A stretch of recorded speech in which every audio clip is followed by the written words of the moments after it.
Hello everyone, welcome to trick clubs. Army public school Bathinda जो कि पंजाब के अंदर है, तो यहाँ पे वॉक इन इंटरव्यू है 21 मई को, यानी परसों वॉक इन इंटरव्यू है।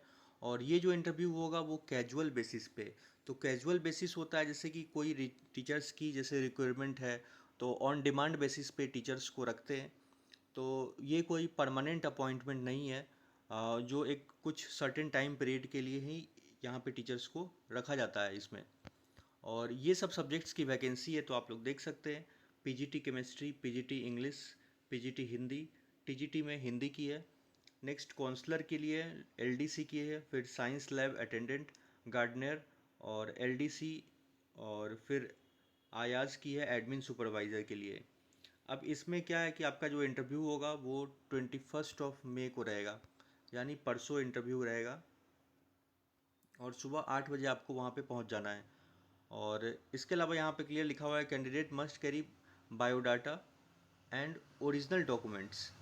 तो आपको अपना ओरिजिनल डॉक्यूमेंट्स लेके जाना है वहाँ पे वेरिफिकेशन के लिए।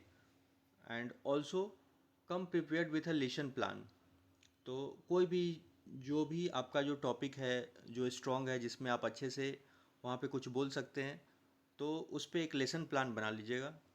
और यहाँ पे क्लियर लिखा गया है, any topic for relevant class. तो जो भी क्लास में आप जैसे डेमो देने जा रहे हैं तो उससे रिलेटेड कोई एक टॉपिक ले लीजिएगा, चाहे वो मैथ्स हो, साइंस हो, जो भी सब्जेक्ट्स का यहाँ पे जो वैकेंसीज है। जैसे आप देख रहे हैं केमिस्ट्री है, इंग्लिश, हिंदी है।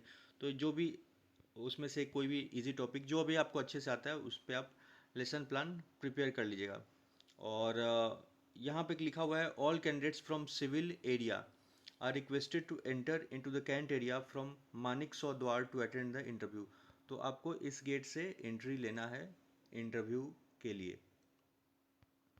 नेक्स्ट जो है, इसमें जो भी आप पीजीटी के लिए जा रहे हैं तो आपको ये सब तो मैं बहुत सारे वीडियो में बता रखा हूँ कि अगर पीजीटी के लिए जा रहे हैं तो पोस्ट ग्रेजुएशन आपका होना चाहिए जिस भी सब्जेक्ट्स के लिए है।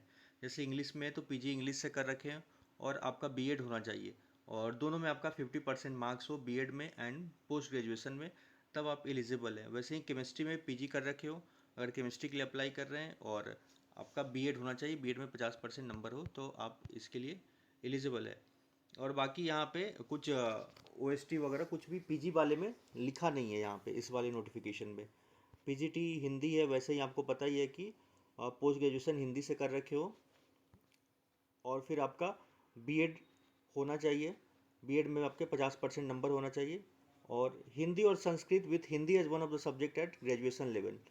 तो हिंदी आपका, जैसे पीजीटी हिंदी के लिए अप्लाई कर रहे हैं तो हिंदी और Sanskrit with Hindi as one of the subject, यानी हिंदी आप पढ़ रखे हो ग्रेजुएशन लेवल में। और बीएड और इक्विवेलेंट डिग्री प्रेफर्ड किया जाएगा। और कंप्यूटर का आपको थोड़ा बहुत बेसिक नॉलेज होना चाहिए। और ये सब आप पढ़ लीजिएगा। टीजीटी काउंसलर में एक्सपीरियंस मांगा है, तो यहाँ पे देख लीजिएगा कितने साल का एक्सपीरियंस लिखा गया है। तो वेलनेस टीचर के रूप में ये सब आप थोड़ा इसको पढ़ लीजिएगा। मैं इसको शेयर भी कर दूंगा अपने टेलीग्राम पे, टेलीग्राम का लिंक वीडियो के डिस्क्रिप्शन में मिल जाएगा। वैसे ही यहाँ पे टीजीटी हिंदी है, तो टीजीटी हिंदी के लिए आप जैसे ही जानते हैं जो भी टीजीटी पोस्ट है उसमें ग्रेजुएशन मांगता है। तो ग्रेजुएशन में आपका टीजीटी में 50% नंबर होना चाहिए, और बीएड में भी आपके 50% नंबर होना चाहिए। इसके अलावा टीजीटी पोस्ट में यहाँ पे सीटेट को या टेट, तो ऐसा यहाँ पे देखिए प्रेफर्ड लिखा गया है। सीटेट और टेट जो है मैंडेटरी नहीं लिखा हुआ है, तो प्रेफर्ड है। तो आप अगर है तो ज़रूर आप इसका सर्टिफिकेट तो ले ही जाइएगा, जो भी मार्कशीट है उसका जीरोक्स। इसमें आपका 60% मार्क्स है, यानी 90 नंबर है, तो आपको ज़्यादा प्रेफरेंस दिया जाएगा। और इसके अलावा आप जो ओएसटी होता है, जो आर्मी वाले का जो ऑनलाइन स्क्रीनिंग टेस्ट होता है, तो उनका स्कोर कार्ड है आपके पास, तो वो लेके जाइएगा। देखिए, should have passed online screening test exam conducted by AWES and should be in possession of valid score card. तो आपके पास एक स्कोर कार्ड होना चाहिए इसके लिए, टीजीटी पोस्ट के लिए। पीजीटी में ऐसा कुछ लिखा नहीं है, लेकिन यहाँ पे आपके पास ये होना चाहिए। फिर एलडीसी में आप देख लीजिए, यहाँ पे ग्रेजुएट होना चाहिए, नॉलेज ऑफ कंप्यूटर, और ये सब चीज़ आपको 12,000 कीज डिप्रेशन पर होना चाहिए, बेसिक नॉलेज अकाउंटिंग वगैरह।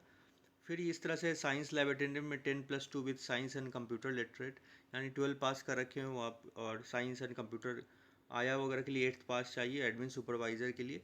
तो प्रेफरेबली एक्स सर्विसमैन वगैरह को प्रेफर किया जाता है, जेसीओ रैंक के हो या honorary commission rank in case of civics graduate from recognised university. और इसमें मिनिमम 7 साल का एक्सपीरियंस होना चाहिए एडमिनिस्ट्रेशन एकेडमिक इंस्टीट्यूशंस। तो ये सब आप थोड़ा पढ़ लीजिएगा अच्छे से। इसके अलावा एज क्राइटेरिया तो आपको पता है, अगर फ्रेशर है तो 40 साल तक अगर आपका एज है तो कोई भी एक्सपीरियंस यहाँ पे नहीं मांगा जाता है। और 0 से 40 साल तक देखिए एक्सपीरियंस यहाँ पे क्या लिखा हुआ है, नील है। और 40 से 57 ईयर्स तक 5 साल का एक्सपीरियंस, अंतिम के 10 साल में आप कहीं भी पढ़ा रखे हो।